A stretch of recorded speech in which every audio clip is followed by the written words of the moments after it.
ভারতীয়রা মোটামুটি একটা জম্বিতে পরিণত হয়ে গেছে। ভারতে মুসলমানরা মর্মান্তিকভাবে বেঁচে আছে। এমনকি বাংলাদেশ, যেটা 90% মুসলমান, এই দেশেও মুসলমানদের উপরে জুলুমের সিলসিলা শেষ হয় নাই। আপনি তো দেশ স্বাধীন করেছেন 1947 সালে একবার, 1971 সালে একবার, দুবার। মুসলমানদের, এটা তো মুসলমানের আবাসভূমি, তাই না? 47-এ দেশ ইন্ডিয়া যে ভাগ হলো, তার মূল ভিত্তিটা কি ছিল? যে ভারতীয় মুসলমানের জন্য একটা স্বাধীন রাষ্ট্র আমরা গঠন করতে চাই। তো মুসলমানের রাষ্ট্রে আমি একটা পাবলিক মিটিংয়ে আমি আল্লাহু আকবার বলতে পারবো না, তাহলে এটা কিসের মুসলমানের রাষ্ট্র? সেই ব্রিটিশ আমল থেকেই, মানে পাকিস্তানিরাও আমি বলি মূর্খ ছিল, পাকিস্তানি শাসকরাও, তারাও সেই ব্রিটিশ আমলের মধ্যে আবদ্ধ ছিল। সুতরাং আমাদের দেশের 90% মুসলমানের যে সংস্কৃতি, সেটা বাঙালি মুসলমানের সংস্কৃতি। আপনি বাঙালি সংস্কৃতির নামে বাংলাদেশে যেটা করা হয়েছে, এটা বাঙালি হিন্দুর সংস্কৃতি আমদানি করা হয়েছে, এবং বাঙালি হিন্দুর সংস্কৃতি দিয়ে ভারতীয় সংস্কৃতি হেজেমনি এখানে এস্টাবলিশ করা হয়েছে। শব্দটা হচ্ছে সফট পাওয়ার। সফট পাওয়ার খুব গুরুত্বপূর্ণ আজকের বিশ্বে, বিশেষ করে আগেও ছিল, কিন্তু এখনকার ডিজিটাল বিশ্বে এটা আরো গুরুত্বপূর্ণ। সফট পাওয়ার, সফট পাওয়ারের মাধ্যমেই যে সাংস্কৃতিক আগ্রাসন, সেই আগ্রাসনের সাথে খুবই সম্পর্কযুক্ত সফট পাওয়ার। সফট পাওয়ারের আপনাদেরকে একটা এক্সাম্পল দিই আমি। 1971 সালে নিউ ইয়র্কে একটা কনসার্ট সারা বিশ্বে আলোড়ন ফেলেছিল। কনসার্টটা করেছিলেন জর্জ হ্যারিসন। জর্জ হ্যারিসন নাম শুনেছেন? বিটলসের নাম শুনেছেন তো? জর্জ হ্যারিসন খুব বিখ্যাত ছিলেন। জর্জ হ্যারিসন এবং ভারতের পণ্ডিত রবিশঙ্করের নামও তো শুনেছেন, খুব নাম করা সেতার বাজাতেন উনি, মানে one of the finest in the world. আরও আছেন ওস্তাদ বেলায়েত খান, এবং তবে তার মধ্যে রবিশঙ্করের নামটা খুব বেশি, আন্তর্জাতিকভাবে রবিশঙ্করের নামটা সবচেয়ে পরিচিত। তো রবিশঙ্কর এবং জর্জ হ্যারিসন মিলে কনসার্ট করেছিলেন 1 আগস্ট 1971 সাল। কনসার্টের বিষয়বস্তু ছিল বাংলাদেশ, এবং ওই কনসার্টের ফলে পশ্চিমা বিশ্বে যে বাংলাদেশের স্বাধীনতার পক্ষে এক জনমত গড়ে উঠেছিল, তার পিছনে এই কনসার্টটার একটা বড় ভূমিকা ছিল। তো এটা আজকের প্রজন্ম আপনারা জানেন না, কাজেই এটা বলা দরকার। মানে এটা আমি এক্সাম্পল দিচ্ছি আপনাদেরকে সফট পাওয়ারের শক্তিটা বোঝানোর জন্য। তো এখন আমাদের পার্শ্ববর্তী বায়ু উপমহাদেশে ভারতীয় সফট পাওয়ার সব থেকে শক্তিশালী, এটা আপনাদেরকে বুঝতে হবে। এবং ভারতীয় সফট পাওয়ারের মধ্যে কি কি আছে? ভারতীয় সফট পাওয়ারের মধ্যে সঙ্গীত আছে, আপনারা জানেন। ভারতীয় সফট পাওয়ারের মধ্যে আমাদের জন্য বিশেষ করে প্রযোজ্য, আমাদের বলতে বাংলাদেশের জন্য ভারতীয় সাহিত্য, ভারতীয় বলতে পশ্চিমবঙ্গের সাহিত্য, এটাও সফট পাওয়ার। কলকাতার সাহিত্য সেই। তারপরে সফট পাওয়ারের মধ্যে বলিউডের সিনেমা, যেটাকে অনেকে একটা কোয়াজি ড্রিম ফ্যাক্টরি বলে, একটা স্বপ্নের জগৎ তৈরি করে, যারা ইতিহাসকে বদলে দেয়। এবং তারা এতটাই ইতিহাস বদলে দেয়, এমনকি তারা সাম্প্রতিক ইতিহাসও বদলে দেয়। যেমন বর্তমানে একটা ছবি খুব ভারতে মার কাট চলছে, ধুরন্ধর পাকিস্তানের কাহিনী নিয়ে। পাকিস্তানের লিয়ারি নামে একটা জায়গা আছে, বালুচদের জায়গা, সেটা নিয়ে কাহিনী। এই কাহিনীটাকে তারা বিকৃত করে তাদের মতো করে সাজিয়েছে। সেখানে দেখিয়েছে যে একজন ভারতীয় এজেন্ট কিভাবে পাকিস্তানে এসে তথাকথিত টেররিস্টদের, ইসলামিক টেররিস্টদের হত্যা করছে, এবং এসব নিয়ে এই কাহিনী। এবং মুসলমানরা কত খারাপ, পাকিস্তানিরা কত খারাপ, এই ধরনের ড্রিম ফ্যাক্টরি হচ্ছে বলিউডের। এবং আগের ইতিহাস তো তারা বিকৃত করেই। যেমন ধরুন, আমরা সবাই জানি যে শাহাবুদ্দিন গৌরি তিনি প্রথম মুসলমান শাসন প্রতিষ্ঠা করেছিলেন দিল্লিতে তরাইনের যুদ্ধে জয়লাভ করার পরে। তিনি যদিও থাকেন নাই, তিনি চলে গেছিলেন, রেখে গেছিলেন কুতুবউদ্দিন আইবেককে, তার সেনাপ্রধান। এবং কুতুবউদ্দিন আইবেকই সর্বপ্রথম মুসলমান শাসন প্রতিষ্ঠা করেন। আমরা সবাই জানি এই কাহিনী। এবং সেই যুদ্ধে পৃথ্বীরাজ চৌহান পরাজিত হন এবং নিহত হন। অথচ তারা একটা সিনেমা বানিয়েছে, কি সংযুক্তা পৃথ্বীরাজ নামে একটা সিনেমা। সংযুক্তা নামে তার একজন মানে অনেক আগেকার রাজা বাদশাদের তো অনেক রানী থাকতো, অনেক রানী, মুসলমান হিন্দুর পার্থক্য নাই, সব রাজা বাদশারই প্রচুর রানী থাকতো। তো তার মধ্যে একজন ছিল সংযুক্ত। তো যাই হোক, সংযুক্তা আর কি। তো এই সিনেমায় দেখানো হয়েছে যে পৃথ্বীরাজ শিহাবুদ্দিন গুরিকে হত্যা করেছিল। তো ইতিহাসের এমন এমন মানে সর্বনাশ, এমন এটা ভারতেই সম্ভব এইভাবে ইতিহাসকে ধ্বংস করা। তো এগুলো ড্রিম ফ্যাক্টরি তৈরি করে সারা জাতিকে একটা কি বলবো, একটা আমি বলি এটা জম্বিতে পরিণত করে। জম্বি তো বোঝেন আপনারা, মানে সারা জাতিকে একটা এই ধরনের বানোয়াট ইতিহাস দিয়ে তার সারা জাতিকে একটা জম্বিতে পরিণত করে। এবং ভারতীয়রা মোটামুটি একটা জম্বিতে পরিণত হয়ে গেছে। না হলে আপনি ভারতীয় হেজিমনির একটা এক্সাম্পল দেখুন, সেটা হলো যে তারা মুসলমান এবং খ্রিস্টানদের জোর করে জয় শ্রীরাম বলায়। এই কদিন আগে যে হলো, মানে যীশু খ্রিস্টের জন্ম দিন গেল 25শে ডিসেম্বর, বড়দিন, ক্রিসমাস ডে, সেই দিনও তারা খ্রিস্টানদের পিটিয়ে জোর করে বলিয়েছে জয় শ্রীরাম। আমাদের দেশে আমরা কোনো হিন্দুকে বলি আল্লাহু আকবার বলতে? কোথাও শোনা গেছে আজ পর্যন্ত? মানে এই জিনিস শুধু ভারতেই সম্ভব। এবং তারপরেও তারা দাবি করবে যে বাংলাদেশে সংখ্যালঘুদের উপরে অত্যাচার হয় এবং ভারত সংখ্যালঘুরা খুব ভালো আছে। অথচ ভারতে মুসলমানদের বেঁচে থাকা, আমি বলি এটাকে এক মর্মান্তিক বেঁচে থাকা। ভারতে মুসলমানরা মর্মান্তিকভাবে বেঁচে আছে।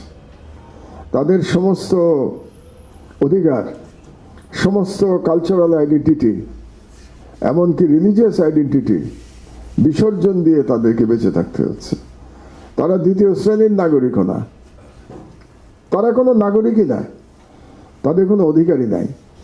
কাশ্মীরে একজন human rights activist Omar Khaled, নাম শুনেছেন? 5 বছর ধরে জেলে, তার কোনো বিচার হচ্ছে না, বিচারাধীন, কিন্তু তাকে বেল দেওয়া হচ্ছে না। জোহরান মামদানি আপনারা জানেন গতকালই না গত পরশু দায়িত্ব নিয়েছে মেয়র হিসেবে। জোহরান মামদানি মেয়র হয়েই কিন্তু একটা চিঠি লিখেছে এই ওমর খালেদের মুক্তির জন্য ভারত সরকারকে আহ্বান জানিয়ে। তো এই হচ্ছে ভারতে মুসলমানদের বেঁচে থাকা, যেটা আমি বললাম না, এটা বড় মর্মান্তিক বেঁচে থাকা আর কি। তো বাংলাদেশে আপনার এই ভারতীয় হেজেমনির স্বরূপটা বুঝতে হবে। এই হেজেমনির স্বরূপ বুঝতে হলে আমাদেরকে একটু সাংস্কৃতিক হেজেমনি কিভাবে এই দেশে নির্মাণ করা হয়েছে এখানে আমাদের ফিরে যেতে হবে। এর প্রথম কারণটা হচ্ছে যে আমাদের যে ইতিহাস বই, এই ইতিহাস বর্ণনা শুরু হয়েছে মোটামুটি ব্রিটিশ আমল থেকে, এবং অধিকাংশ বই পড়ানো হয়। এমনকি দুর্ভাগ্যজনকভাবে বাংলাদেশেও যে আমরা পড়ে এসেছি, এমনকি আমরাও যখন পড়েছি সেই 60-এর দশকে আমি স্কুলে পড়েছি, সে কত বছর আগে, আজ থেকে 50-60 বছর আগে স্কুলে পড়েছি। তখনও কিন্তু বইতে সেই ব্রিটিশ আমল থেকেই, মানে পাকিস্তানিরাও আমি বলি মূর্খ ছিল, পাকিস্তানি শাসকরাও, তারাও সেই ব্রিটিশ আমলের মধ্যে আবদ্ধ ছিল। তারাও সেই ব্রিটিশ আমলের যে মুসলমানদের লড়াই, এবং তারপরে মোহাম্মদ আলী জিন্নাহ, যেহেতু পাকিস্তানের জাতির পিতা মোহাম্মদ আলী জিন্নাহ, তাকে গ্লোরিফাই করতে গিয়ে, এগুলো হচ্ছে সবই ব্যক্তিকে গ্লোরিফাই করতে গিয়ে ইতিহাস নিয়ে, মানে ইতিহাসকে ভুলে যাওয়া আর কি। তো ব্যক্তি গ্লোরিফাই করতে গেলে, মোহাম্মদ আলী জিন্নাহকে গ্লোরিফাই করতে গেলে আপনাকে ব্রিটিশ আমলের মধ্যে আবদ্ধ থাকতে হবে। তার আগে তো আর মোহাম্মদ আলী জিন্নাহ নাই। তো পাকিস্তানও একই ভুল করেছে। আর আমাদের দেশে তো মনে হয়েছে 1971 সালে বাংলাদেশ আসমান থেকে আবির্ভাব হয়েছে। কারণ আসমান থেকে যদি বাংলাদেশ আবির্ভাব না হয় 1971 সালে, তাহলে শেখ মুজিবুর রহমান নামে একজন ব্যক্তিকে গ্লোরিফাই করে যাচ্ছে না। এটাই হলো আমাদের সমস্যা। অথচ বাঙালি মুসলমানের ইতিহাস যদি আমাদের খুঁজতে হয়, তাহলে আমাদেরকে তো সেই আজ থেকে 1000 বছর কিংবা তারও আগে ফিরে যেতে হবে। তো সেখানে তো আমরা কোনো শেখ মুজিবুর রহমান কিংবা কোনো মোহাম্মদ আলী জিন্নাহকে আমরা খুঁজে পাবো না। তো আমরা যতদিন না ওইখানে ফিরে যাচ্ছি ততদিন ধরে আমাদের যে সাংস্কৃতিক ঐতিহ্য এটা আমরা জানতে পারবো না। এবং আমাদের, আমি জানি না আগামী সরকার আসবে ইনশাআল্লাহ, আর তো বোধহয় 1 মাস বাকি, 1 মাস বার থেকে কিছুদিন বাকি। তাদের চিন্তা চেতনা কি হবে আমার জানা নাই, তাদের এই কালচারাল বিষয়টা তারা কতটা বুঝবেন সেটাও আমার জানা নাই। কিন্তু তারা যদি বুঝতে পারেন তাহলে দেশটা বেঁচে যাবে, তারা যদি না বুঝতে পারেন তাহলে এই যে একটা ভুল আবর্তে আমাদের বারে বারে ঘুরে বেড়াতে হবে আর কি। আমরা যদি বাংলা ল্যাঙ্গুয়েজেও ফিরে যাই, আমি যেহেতু সংস্কৃতির কথা বলবো আজকে, রাজনৈতিক কথা আমি কম বলে সংস্কৃতি এবং লেখাপড়ার দিকেই আমি বেশি আমার আলোচনায় কথা বলবো আর কি। সংস্কৃতির দিকে যদি ফিরে যাই তাহলে এই যে বাংলা ভাষার যে বিকাশ, এই বিকাশে স্বাধীন মুসলিম সালতানাত যেটা ছিল, সুলতানি আমল, একটা বিশাল ভূমিকা রেখেছেন। তাদের ভূমিকাকে দুর্ভাগ্যজনকভাবে কখনো সেইভাবে তাদের স্বীকৃতি দেওয়া হয় নাই। আপনাদেরকে বলি, হিন্দুদের যে ধর্মগ্রন্থ রামায়ণ প্রথম বাংলায় লেখা হয়েছে, আপনারা নাম শুনেছেন, অনেকে শুনতে পারেন, কৃত্তিবাসের রামায়ণ বলা হয় এটাকে, কৃত্তিবাস। এটা হয়েছিল সুলতানি আমলে। এবং এই কৃত্তিবাসের রামায়ণ লিখবার জন্য কৃত্তিবাসকে স্কলারশিপ দিয়েছিলেন সুলতান জালালউদ্দিন, এটা 15 শতকে। তো তাহলে 15 শতকের আগ পর্যন্ত বাংলায় হিন্দুদের ধর্মগ্রন্থ লেখা হয় নাই। একটু চিন্তা করে দেখেন ব্যাপারটা, কেন লেখা হয় নাই? কারণ তারা কিন্তু হিন্দু রাজারা ছিল তো, তাই না? যেমন সেন রাজারা ছিল, সেন রাজারা তো হিন্দু ছিল, ব্রাহ্মণ ছিল না, ক্ষত্রিয় ছিল, তারা কর্ণাটক থেকে এসেছিল, কিন্তু তারা হিন্দু রাজা ছিল। তো এই হিন্দু রাজারা বাংলায় তাদের ধর্মগ্রন্থ অনুবাদ কেন করে নাই? কারণ বাংলা নিষিদ্ধ ভাষা ছিল। কারণ বলা হতো যে সেই সময় যে যদি কেউ হিন্দু ধর্মীয় গ্রন্থ বাংলায় পাঠ করে তাহলে তার কানে গরম সীসা ঢেলে দেওয়া হবে, এটা আইন ছিল। সেন বংশের সময় আইন ছিল এটা। কারণ বাংলাকে তারা মনে করত ম্লেচ্ছদের ভাষা, বাংলা ইতরদের, ম্লেচ্ছ পক্ষী ভাষা, এই ধরনের ল্যাঙ্গুয়েজগুলো ছিল। কাজে বাংলাকে তারা অপাঙ্ক্তেয় মনে করত। রয়্যাল কোর্টে বাংলার কোনো জায়গা ছিল না।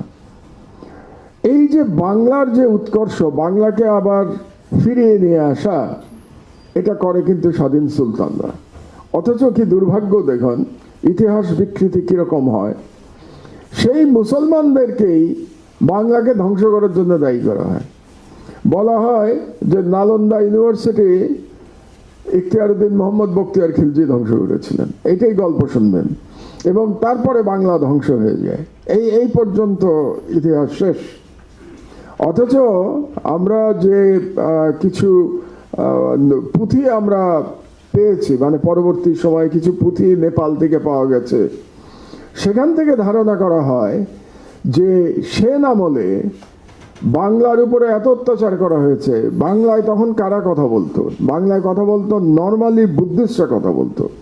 সেনরা আসার আগে এই অঞ্চলে মূল যে ধর্মটা ছিল সেটা কিন্তু বৌদ্ধ ধর্ম ছিল, হিন্দু ধর্ম ছিল না, বৌদ্ধ ধর্ম ছিল। তো এই বৌদ্ধ যারা ভিক্ষু ছিলেন তারা তাদের ধর্মগ্রন্থ নিয়ে তারা বাংলায়, এগুলো তৎকালীন বাংলায়, আপনারা এখনকার আধুনিক বাংলা মনে করবেন না, তৎকালীন বাংলায় তারা পুঁথি নিয়ে বেড়াতেন। তো সেনরা আসার পরে বুদ্ধিস্টদের উপরে এত অত্যাচার হয়েছে যে বুদ্ধিস্টরা তখন পালিয়ে যায়। পালিয়ে কোথায় যাবে? সবাই নেপালে গিয়ে আশ্রয় নেয়।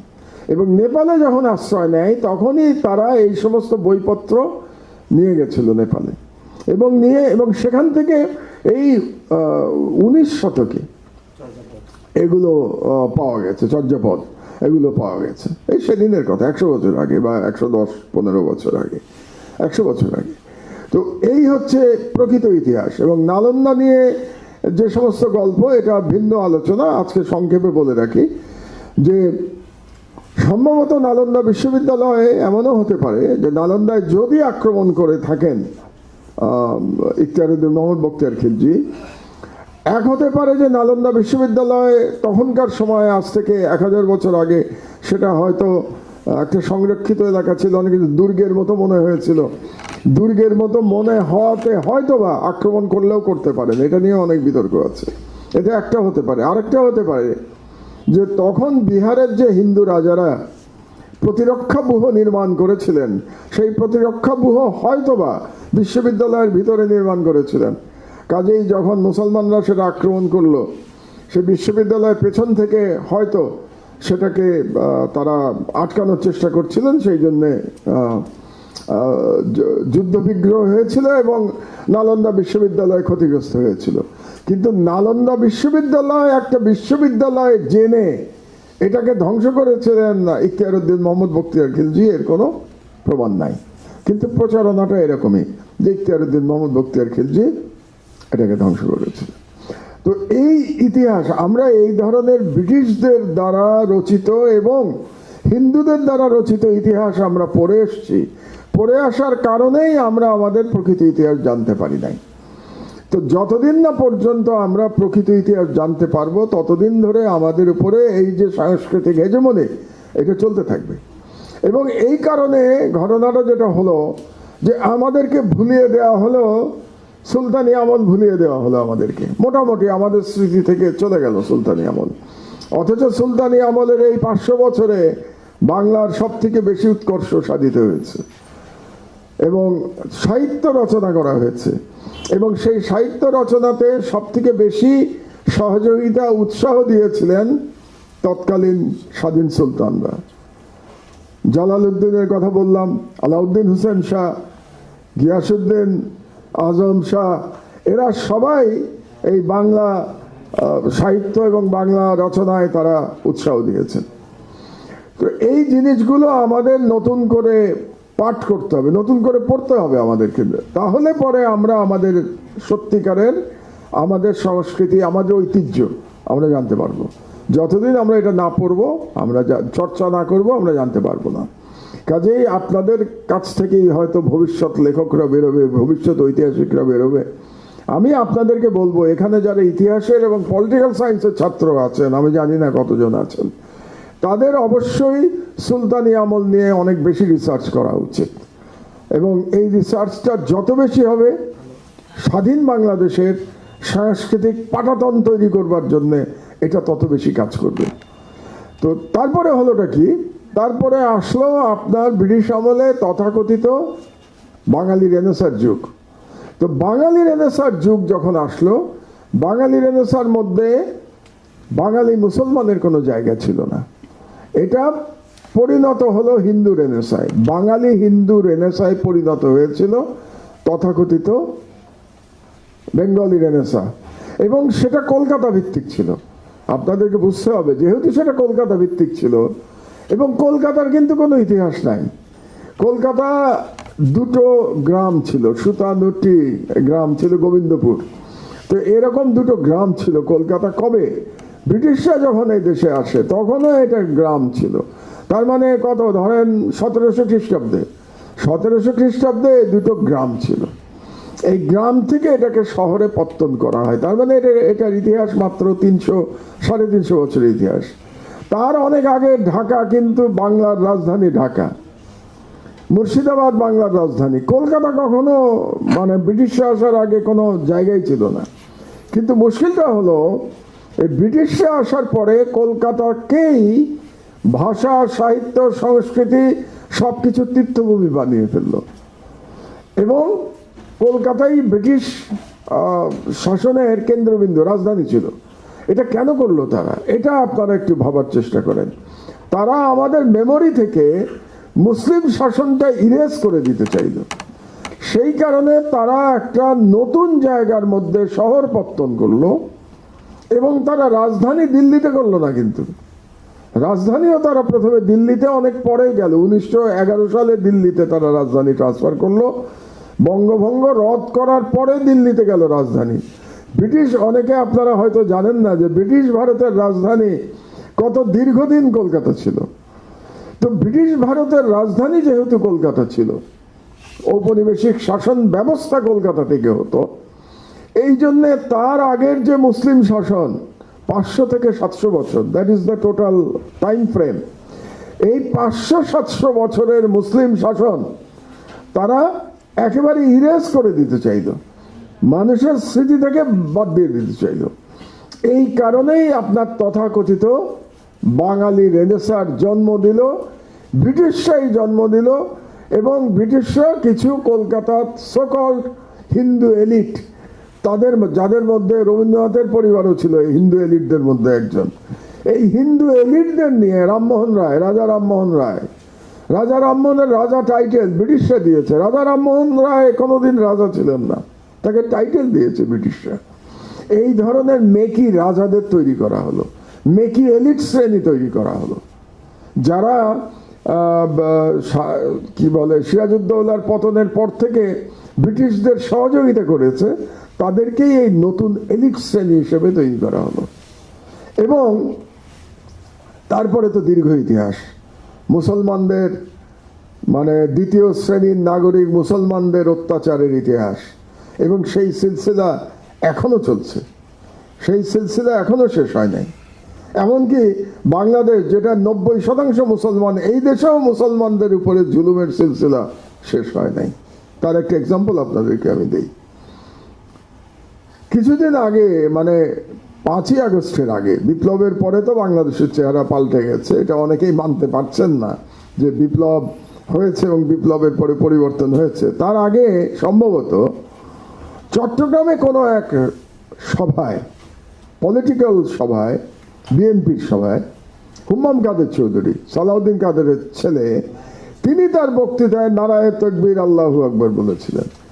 এইটা বলার পরে আমি তখন টার্কিতে, তো আমি ইউটিউবে দেখলাম যে তার বিরুদ্ধে এমন সমালোচনা শুরু হয়েছে যেন মনে হয় তিনি একেবারে কবিরা গুনাহ করে ফেলেছেন এই নারায়ে তাকবীর আল্লাহু আকবার বলে। মানে একটা পলিটিক্যাল অনুষ্ঠান, সেখানে তার বক্তৃতায় তিনি আল্লাহর নাম নিয়েছেন, তাতে এমনকি সেই দল পর্যন্ত ডিজাইন করলো, বিএনপিও ডিজাইন করলো এটাকে, যেটা আমাদের স্লোগান না, এটা তার ব্যক্তিগত স্লোগান। তাহলে সাংস্কৃতিকভাবে আপনি কি হেজমনি মুক্ত হতে পেরেছেন?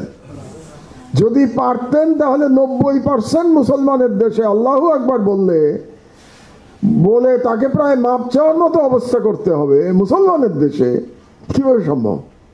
আপনি হেজমনি থেকে কোথায় মুক্ত হয়েছে? আপনি তো দেশ স্বাধীন করেছেন 1947 সালে একবার, 1971 সালে একবার, দুবার। মুসলমানদের, এটা তো মুসলমানের আবাসভূমি, তাই না? 47-এ দেশ ইন্ডিয়া যে ভাগ হলো, তার মূল ভিত্তিটা কি ছিল? যে ভারতীয় মুসলমানের জন্য একটা স্বাধীন রাষ্ট্র আমরা গঠন করতে চাই। তো মুসলমানের রাষ্ট্রে আমি একটা পাবলিক মিটিংয়ে আমি আল্লাহু আকবার বলতে পারবো না, তাহলে এটা কিসের মুসলমানের রাষ্ট্র? কোন ধরনের মুসলমানের রাষ্ট্র এটা? এবং বলার পরে আমাকে একটা গিলটি, আমি একটা অপরাধ করে ফেলেছি, এরকম একটা অবস্থায় বলতে হবে, আনএক্সেপ্টেবল। তো এটাই হচ্ছে কালচারাল হেজেমনি, মানে আপনার উপরে চাপিয়ে দেওয়া হয়েছে এমন কালচারাল হেজেমনি যে আপনি মুসলমানের দেশে বাস করেও আপনি আল্লাহু আকবার বলতে পারবেন না, এটা বললে আপনার অপরাধ। This is hegemony. এবং এটা রিলিজিয়াস হেজেমনি না, this is the cultural hegemony. এই কালচারাল হেজেমনি থেকে আপনাদেরকে উদ্ধার পেতে হলে এই আমাদের পুরো বাংলার ইতিহাস নতুন করে চর্চা করতে হবে, নতুন করে রচনা করতে হবে প্রকৃত ইতিহাস। এই হঠাৎ করে ব্রিটিশ আমল থেকে ইতিহাস রচনা করলে হবে না, কারণ ব্রিটিশ আমলের অধিকাংশ 90% বই লিখেছে, more than that probably, British এবং হিন্দু ঐতিহাসিকরা। মুসলমান ঐতিহাসিকের বই কয়টা পাবেন আপনি? কত % পাবেন? কাজে আমাদের কাজ হচ্ছে আবার একটু কষ্ট করা, নতুন করে রিসার্চ করা, কষ্ট করা, খাটাখাটনি করা। একটা বই লেখা মানে, ইতিহাসের বই লিখতে গেলে তো আমি আপন মনের মাধুরী মিশিয়ে ওই বোম্বের সিনেমার মতো বই তো লিখতে পারবো না, ধুরন্ধর লিখতে পারবো না। তো আমাকে তো সত্যিকারের রিসার্চ করে প্রকৃত ইতিহাস তো লিখতে হবে, তাই না? তো লিখতে হলে রিসার্চ করতে হবে, সময় দিতে হবে, পরিশ্রম করতে হবে, এটা খুব গুরুত্বপূর্ণ। তো এ তো গেল ব্রিটিশ আমলের যে কি বলবো সাংস্কৃতিক যে আধিপত্যবাদ, আমি সাংস্কৃতিক আধিপত্যবাদ বলি, সাংস্কৃতিক আধিপত্যবাদ যে চাপিয়ে দেওয়া হয়েছিল, সেটা ব্রিটিশ আমলে চাপিয়ে দেওয়া আধিপত্যবাদ, সেটার একটা চেহারা ছিল। 1971-এর পরে আবার অন্য ধরনের আধিপত্যবাদ, মানে এটাকে আরো তীব্র করা হলো। এক্সাম্পল দেই আপনাদেরকে, মঙ্গল প্রদীপ। 71-এর আগে মঙ্গল প্রদীপ কি আপনারা কেউ দেখেছেন? আমি দেখি নাই। 71-এর আগে আপনারা কেউ নাই এখানে, যে আমি দেখতে পাচ্ছি সব তরুণ। 71 সালের আগে বাংলাদেশের কোনো অনুষ্ঠানে মঙ্গল প্রদীপ জ্বালানো হয়েছে এটা আমি দেখি নাই। এই আমদানিটা হয়েছে 71 সালের পরে। মঙ্গল প্রদীপ জ্বালানোর সিস্টেমটা এসছে, এটা তো এক ধরনের অগ্নি পূজা, তাই না? মানে মঙ্গল প্রদীপ আইডিয়াটা কি? আমি কেন বাতি জ্বালাচ্ছি? হঠাৎ করে আমি দিনে দুপুরে একটা এখানে মোমবাতি বা কুপি বাতি যাই বলেন এটাকে আমি জ্বালাতে যাব কেন? আমি এটাকে পবিত্র কেন মনে করছি? কারণটা হচ্ছে যে এখানে আমি এক ধরনের অগ্নি পূজা, একটা সিম্বলিক ব্যাপার, আমি অগ্নি পূজা করছি। এই জিনিসটা শুরু হলো 71-এর পরে। 71-এর পরে বিভিন্ন এখানে যে কিছু ইন্ডিয়ান সফট পাওয়ারের জন্য কিছু সংগঠন তৈরি করা হলো। সেই সমস্ত সংগঠনের কবিতা অনুষ্ঠান, সাহিত্যের অনুষ্ঠান, এগুলোতে মঙ্গল প্রদীপ জ্বালিয়ে উত্তরীয় পরিয়ে দিয়ে আপনার অনুষ্ঠান শুরু করা হলো। উত্তরীয় পরিয়ে দেওয়া যাবে, দরকার হলে বাংলাদেশে চন্দনের ফোঁটা দিলেও অসুবিধা নাই, কিন্তু টুপি পরিয়ে দেখেন কি অবস্থা হয়। বাংলাদেশের কোনো সাংস্কৃতিক অনুষ্ঠানে একটু টুপি পরিয়ে দিয়ে দেখেন, পরের দিন মিডিয়াতে কি ধরনের লেখালেখি শুরু হয়। পরের দিন যেন টুপি তো ভাই এটা ধর্মীয় চিহ্ন, কিন্তু তিলক কাটা ধর্মীয় চিহ্ন না, মঙ্গল প্রদীপ ধর্মীয় চিহ্ন না। এটাই হচ্ছে ব্রেন ওয়াশ। আলহামদুলিল্লাহ, আমি তো বারে বারে আমাদের তরুণদের স্যালুট করি। আমাদের তরুণরা আমাদের চোখ খুলে দিয়েছে। এইরকম একটা ব্রেন ওয়াশের পরেও আমাদের তরুণরা বিপ্লব করতে পেরেছে গত বছরে। মানে এই একটা কারণে আমি তরুণদের সব অপরাধ মাফ করে দিই। আমার তরুণদের প্রতি রাগ আছে, অনেক রকম ক্ষোভ আছে, কিন্তু তারা 36শে জুলাই যেটা করেছে, এটা করে তাদের সকল অপরাধ তারা, আমি এক সময় বলতাম তরুণদের, এই সারাক্ষণ স্মার্টফোনে বসে থাকে, এরা বই পড়ে না, বই পড়ার অভ্যাস চলে গেছে, বইও ল্যাপটপে পড়ে। তো এই নিয়ে নানা রকম আমার অভিযোগ ছিল, কিন্তু আমার মনে হয়েছে এই তরুণরা আমার থেকে অনেক অগ্রগামী। আমি যেটা পারতাম না এই তরুণরা পেরেছে, তারা জীবন দিতে পেরেছে। এটা একটা বিশাল ব্যাপার। তারা জীবন দিয়ে বাংলাদেশকে আবার নতুন করে স্বাধীন করার একটা চেষ্টা করতে পেরেছে। আজকে বাংলা কোথায় টিকে আছে জানেন? বাংলাদেশে টিকে আছে। কলকাতায় বাংলা আছে নাকি? গিয়ে দেখেন কলকাতার অবস্থা। হিন্দি। কলকাতায় বাঙালি আছে নাকি? কলকাতায় বাঙালি যেগুলো আছে সেগুলো হলো সব কি বলে গুজরাটি আর মারোয়ারিদের কেরানি। আপনার যত এন্টারপ্রেনারশিপ দেখবেন, যত সাহিত্য চর্চা দেখবেন, সংস্কৃতি চর্চা দেখবেন, সব বাংলাদেশে। সব বাংলা আমাদের, বাংলা ওদের না। ওরা ভারতের মধ্যে বিলীন হয়ে গেছে, কিন্তু আমরা বাংলাকে ধরে রেখেছি। একটু আগে বেলাল পাকিস্তানি আমলের বাংলাদেশ এবং পশ্চিম পাকিস্তান নিয়ে আলোচনা করছিল, তো তখন আমার মনে হচ্ছিল আর কি এই বিষয়গুলো, যে ব্যাপারটা ভেবে দেখুন, উর্দু তো পশ্চিম পাকিস্তানের কারোরই ভাষা ছিল না। উর্দু তো, কারণ ওখানেও তো অন্য জাতিগোষ্ঠী ছিল, পাঞ্জাবি, পশতু যারা পাঠান আর কি, বালুচ যাদের ভাষা বালুচি, সিন্ধি যাদের ভাষা সিন্ধি। তো তারা তো কেউ ভাষার জন্যে রুখে দাঁড়ালো না উর্দুর বিরুদ্ধে। এটা নিয়েও রিসার্চ হওয়া দরকার। শুধু বাঙালিরা কেন আপত্তি জানালো? বাঙালিরা উর্দুর বিরুদ্ধে গেল কেন? পাঞ্জাবিরা গেল না কেন? পাঞ্জাবিরা তো তখন রুলিং ক্লাস, পাঞ্জাবিরা রুল করছে পাকিস্তানকে। তো পাঞ্জাবিদের তো বলার কথা ছিল না, আমরা রুলিং ক্লাস, আমাদের ভাষা জাতীয় ভাষা হতে হবে। কিন্তু পাঞ্জাবিরা বলে নাই, বাঙালিরা বললো কেন? এরও একটা, আমার মনে হয় এটাকে সরলীকরণ না করে এরও একটা ব্যাখ্যা আমাদের বের করা দরকার। কেন বাঙালিরাই শুধু এই উর্দুর পিছনে এভাবে উর্দুকে রিজেক্ট করলো, যেখানে পাকিস্তানের কোনো অঞ্চলের ভাষা উর্দু ছিল না। উর্দু কিন্তু ভারতের ভাষা, লখনৌয়ের ভাষা, উত্তরপ্রদেশের ভাষা উর্দু। তো তাহলে পাকিস্তানিরা যদি অ্যাকসেপ্ট করলো, তো আমরা অ্যাকসেপ্ট করলাম না কেন? মানে বিষয়গুলো চিন্তা করলে কিন্তু অনেক প্রশ্নের উদয় হয়, যেটার জবাব আমরা সেইভাবে আমাদের যারা আমাদেরও সিনিয়র যারা ছিলেন, আমরা তো পাকিস্তানি আমলে স্কুলে পড়ি, স্কুল কলেজে পড়ি, তখনও তো বুদ্ধিশুদ্ধি হয় নাই, কিন্তু তখন যারা পণ্ডিত ছিলেন, স্কলার ছিলেন, তারাও কিন্তু এইভাবে ব্যাখ্যা করেন নাই এখন পর্যন্ত। কেন বাংলাদেশের মানুষ শুধুমাত্র বাংলার জন্য জীবন দিল এবং বাংলার জন্য বাংলা প্রতিষ্ঠিত করতে গিয়ে একটা নতুন স্বাধীন দেশ বের করে ফেললো, পাকিস্তান ভেঙে ফেললো? কেন? এই বিগ কোয়েশ্চেন মার্ক। এটা রিপ্লাই আমার জানা নাই, আপনারা জানার চেষ্টা করবেন। তো যেটা বলছিলাম, বাংলা টিকে থাকবে বাংলাদেশেই, কারণ একটা স্বাধীন দেশের ভাষা হচ্ছে বাংলা। ইন্ডিয়ার তো কত 20টা না 25টা ভাষা আছে, তার মধ্যে একটা ভাষা বাংলা। ইন্ডিয়াতে বাংলা টিকে থাকবে না। আর ইন্ডিয়ার রাষ্ট্রভাষা হচ্ছে হিন্দি, কাজে ওখানে বাংলা টিকবে কেন? বাংলা টিকে থাকবে এখানেই। তো কাজেই আমাদের যে লড়াইটা দরকার সেটা হলো আমাদের বুদ্ধিবৃত্তিক লড়াইটা দরকার। কারণ বুদ্ধিবৃত্তিক লড়াইতে আমরা যদি জিততে না পারি, তাহলে আমরা আমাদের হেজেমনির বিরুদ্ধে আমরা জয়লাভ করতে পারবো না। তো এখন এটার জন্য আমাদের কি করতে হবে? যদি এই সাংস্কৃতিক লড়াইতে জিততে হয়, আমাদের সাহিত্য রচনা করতে হবে, আমাদের জনগণের কথা বলতে হবে, আমাদের সাহিত্যে আমাদের জনগণের কথা বলতে হবে। আমাদের কলকাতার সাহিত্যকে অনুকরণ করলে চলবে না। কলকাতার সাহিত্য পড়া দরকার। আমি নিজেও প্রচুর পড়েছি কলকাতার সাহিত্য, প্রচুর।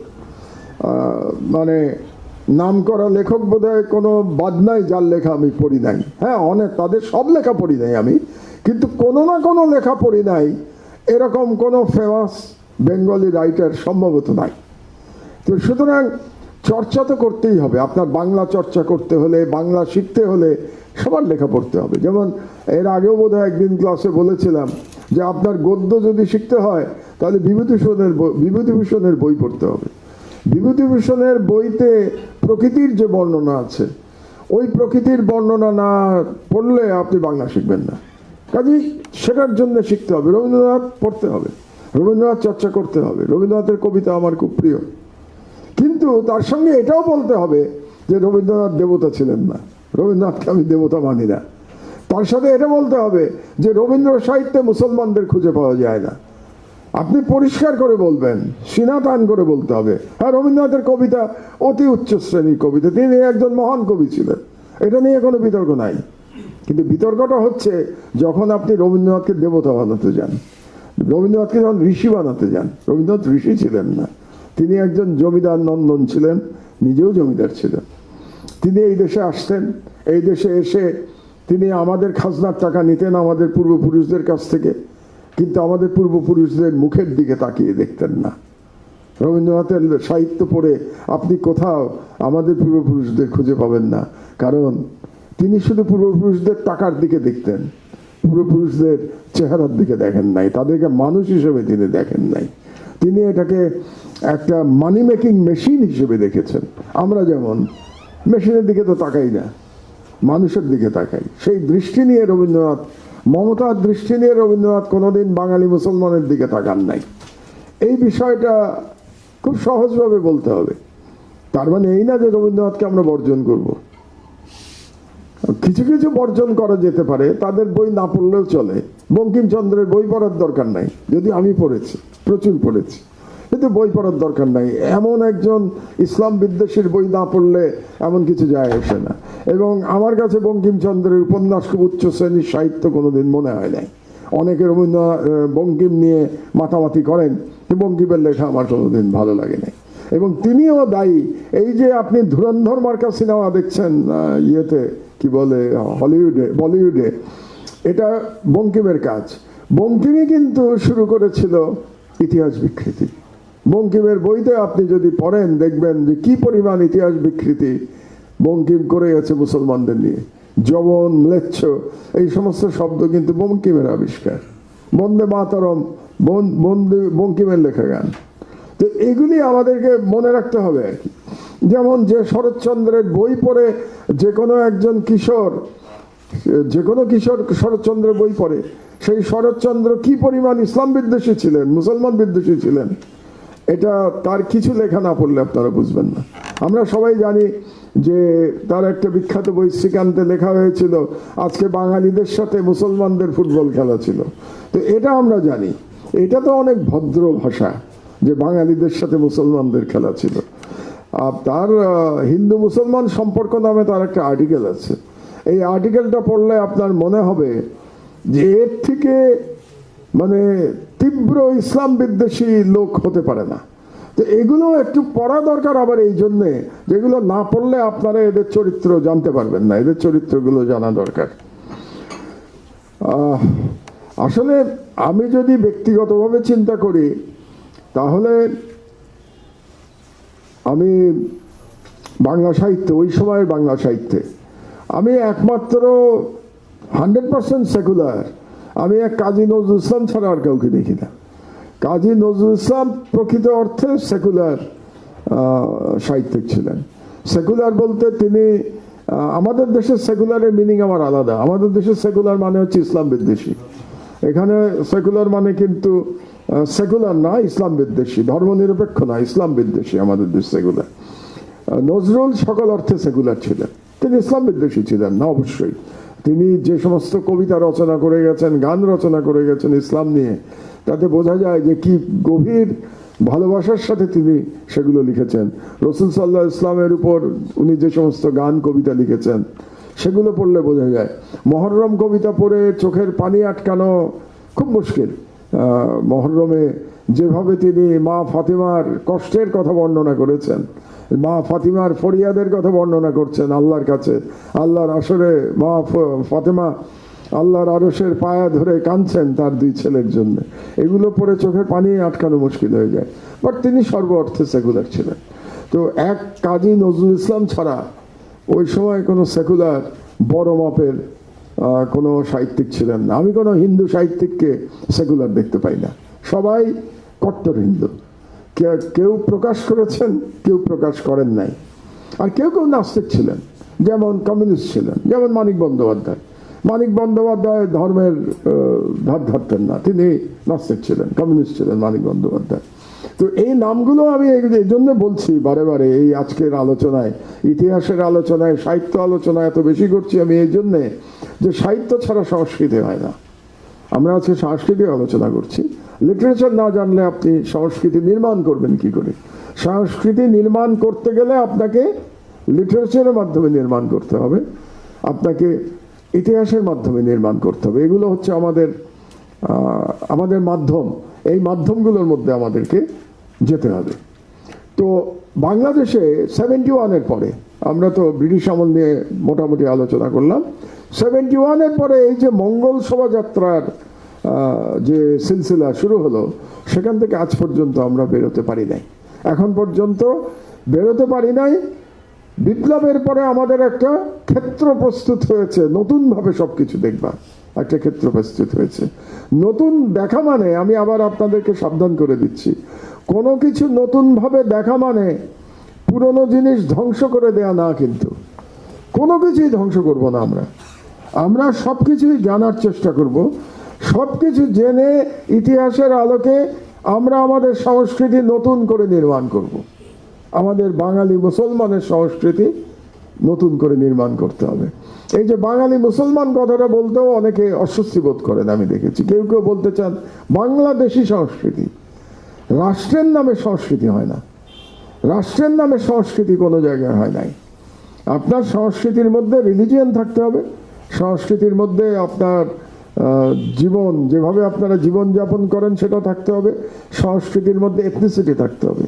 কারণ একটা রাষ্ট্রে তো বিভিন্ন জাতি, বিভিন্ন বর্ণের মানুষ বসবাস করে, তো তাদের এক সংস্কৃতি এটা হতে পারে না, এটা হয় না, এটা বাস্তবসম্মত না, এটা হতে পারে না এক সংস্কৃতি। আপনি বাংলাদেশেরই পাহাড়ি অঞ্চলের যে সংস্কৃতি আর আপনার আমার সংস্কৃতি, এটা এক হতে পারে না। এটা এক করার চেষ্টাটাও ভুল, আমি এক করব কেন? তার সংস্কৃতি সে থাকবে, রাষ্ট্রের মধ্যে সে নিরাপদে থাকবে। রাষ্ট্রের দায়িত্ব হচ্ছে তাকে নাগরিক হিসেবে সমান চোখে দেখা, রাষ্ট্রের দায়িত্ব হচ্ছে নাগরিক হিসেবে তাকে নিরাপত্তা দেয়া, তাকে সমান সুযোগ দেয়া। কিন্তু রাষ্ট্রের দায়িত্ব সংস্কৃতি কন্ট্রোল করা না, এটা রাষ্ট্রের দায়িত্ব না। সংস্কৃতি যার যারটা নির্মাণ করতে হবে। সুতরাং আমাদের দেশের 90% মুসলমানের যে সংস্কৃতি, সেটা বাঙালি মুসলমানের সংস্কৃতি। আপনি বাঙালি সংস্কৃতির নামে বাংলাদেশে যেটা করা হয়েছে, এটা বাঙালি হিন্দুর সংস্কৃতি আমদানি করা হয়েছে, এবং বাঙালি হিন্দুর সংস্কৃতি দিয়ে ভারতীয় সংস্কৃতি হেজেমনি এখানে এস্টাবলিশ করা হয়েছে। এই বিষয়টা আমাদের পরিষ্কার হওয়া দরকার।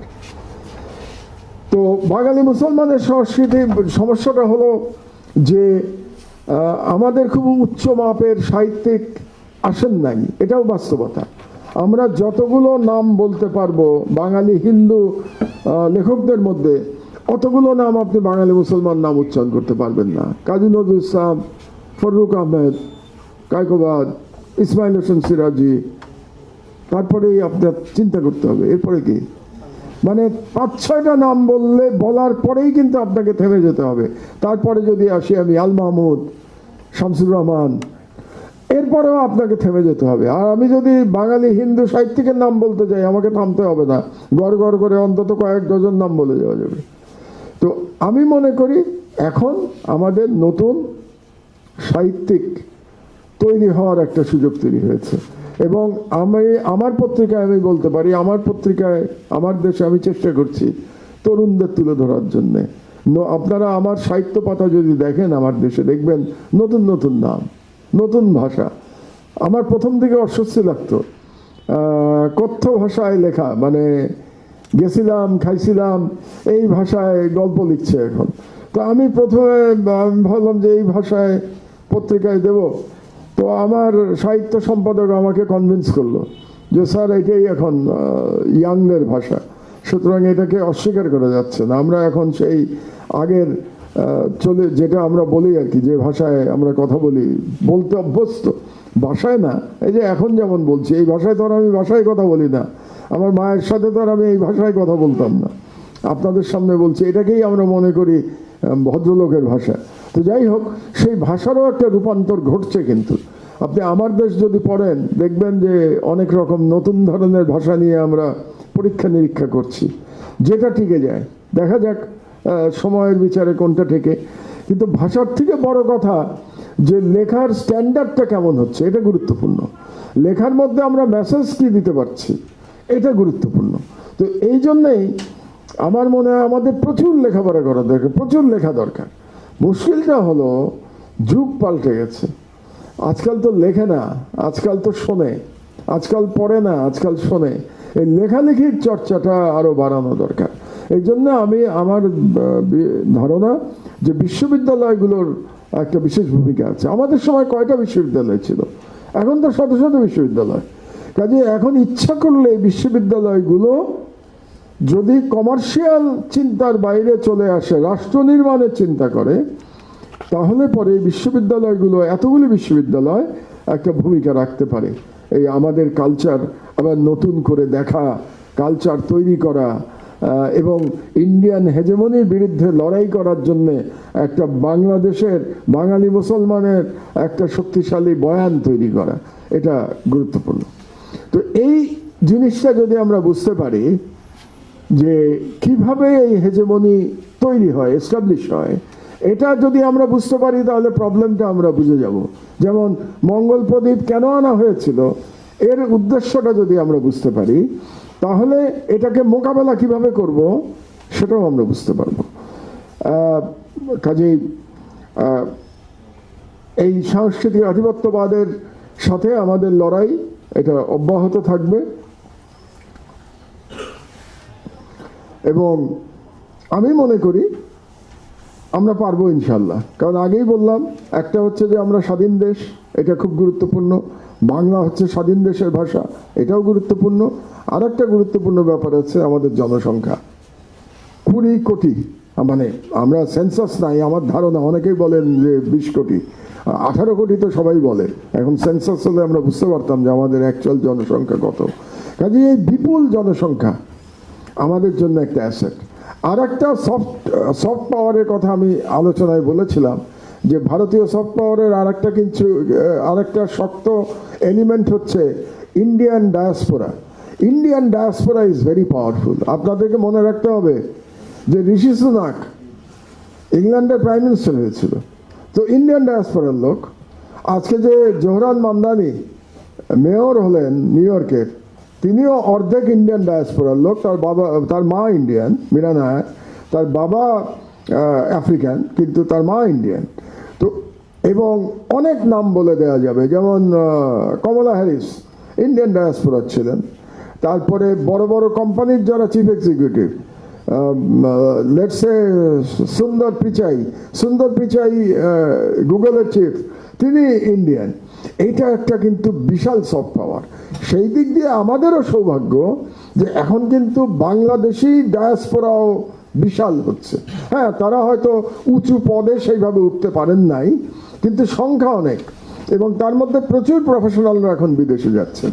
কাজে সেই দিক দিয়ে আমার মনে হয় যে বাংলাদেশি ডায়াসপোরাও আমাদের সফট পাওয়ার হিসাবে তারা কাজ করতে পারেন। যেমন আমি ইকোনমিক আলোচনা অবশ্য নেক্সট দিন আমরা করব, আমার লাস্ট ক্লাস সেশনে আমরা রাজনৈতিক এবং অর্থনৈতিক আলোচনা করব, যে এই যে বাংলাদেশের ইকোনমি গত 1.5 বছর ধরে, বিশেষত বিপ্লবের পরে যে টিকে আছে, এটা তো ডায়াসপোরার জন্য টিকে আছে। আপনারা তো জানেন গত বছর রেকর্ড পরিমাণ রেমিটেন্স এসছে, $33 বিলিয়ন। $33 বিলিয়ন শুধু আমাদের ডায়াসপোরা থেকে পাঠিয়েছে, এবং যে কারণে আমাদের এখন অর্থনীতিতে আমরা একটা মোটামুটি স্বস্তির মধ্যে আছি। এই টাকাটা না আসলে আমরা গত 1.5 বছর যেরকম টার্ময়েলের মধ্যে দেশ গেছে, আমাদের পক্ষে অর্থনৈতিকভাবে টিকে থাকা মুশকিল হয়ে যেত। সুতরাং এই যে ডায়াসপোরা, এদেরকেও আমাদের এই সাংস্কৃতিক যে লড়াই, এই লড়াইতে তাদেরকে সম্পৃক্ত করতে হবে। এই সম্পৃক্ত করার একটা পদ্ধতি আমাদের বের করতে হবে। নেটওয়ার্কিং, আজকাল নেটওয়ার্কিং তো খুব সহজ। আপনার সামনে একটা ল্যাপটপ থাকলেই তো নেটওয়ার্কিং করা খুব সহজ। আমি যদিও সোশ্যাল মিডিয়ায় নাই, কিন্তু আমার মতো মানে সোশ্যাল মিডিয়ায় নাই এরকম লোকের সংখ্যা তো খুব কম। অধিকাংশ মানুষই এখন সোশ্যাল মিডিয়ায় খুবই অ্যাক্টিভ, কাজে নেটওয়ার্কিং খুব সহজ হয়ে গেছে। এবং আমাদের যে স্ট্র্যাটেজি তৈরি করতে হবে সাংস্কৃতিক লড়াইয়ে, এখানে এই স্ট্র্যাটেজির মধ্যে নেটওয়ার্কিংটাকেও আমাদেরকে আনতে হবে। নেটওয়ার্কিং কাজেই আমি আশা করব যে আমরা যে গত 100 বছর ধরে, বিশেষ করে 100 বছর ধরে আমরা যে সাংস্কৃতিক আগ্রাসনের মুখে ছিলাম, সেই আগ্রাসন থেকে এখন আমাদের রুখে দাঁড়ানোর সময় এসছে। সেই আগ্রাসনকে মোকাবেলা করার সময় এসছে, এবং সেই আগ্রাসন মোকাবেলা করতে গেলে প্রধানত আপনাদের যেটা লাগবে, প্রকৃত ইতিহাস জানতে হবে। প্রকৃত ইতিহাস জানার চেষ্টা করতে হবে। খুব কঠিন কাজ, কারণ আগেই বলেছি আমাদের বইপত্রের অপ্রতুলতা আছে, সেরকমভাবে বইপত্র লেখা হয় নাই। কিন্তু যাই আছে এগুলো আপনাদেরকে খুঁজে বের করে পড়ার চেষ্টা করতে হবে। তো আজকে এই পর্যন্তই, আপনাদেরকে এতক্ষণ ধরে শুনলেন, তো ধন্যবাদ। ইনশাআল্লাহ নেক্সট ক্লাসে তো আমাদের কনক্লুডিং সেশন হবে, সেদিন হয়তো আমরা একটা ওভারঅল বাংলাদেশের একটা চিত্র বা আমাদের ভবিষ্যৎ লড়াইয়ের একটা চিত্র আমরা আঁকবার চেষ্টা করব। আপনাদেরকে অসংখ্য ধন্যবাদ। আল্লাহ হাফেজ।